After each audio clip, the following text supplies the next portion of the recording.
Mbu-Amon Mba nakwa late Madam Beatrice Ifeyinwa Ugwuanyi. So anyị nọ ka anyị kwa na n'ugwu nke ikpeazụ anyị na-eme bụ ihe anyị ji akwalite ọdịnala na omenala Igbo.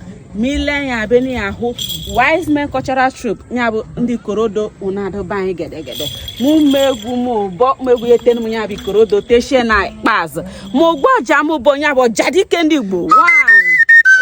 Mile ya nwa be ni ahụ my cultural dancers mbo TheDazzle Squad. Okwe hụ na anyị zuru ezu. This is Egara Nsukka full squad and we are here to mee ihe ji mara anyị. Confirm. To preserve our culture. Ikorodo has been in existence from time immemorial, even before I was born, and we will keep preserving our culture because our culture is not evil. Our culture is beautiful. So you watch out for our wonderful performance. And before then,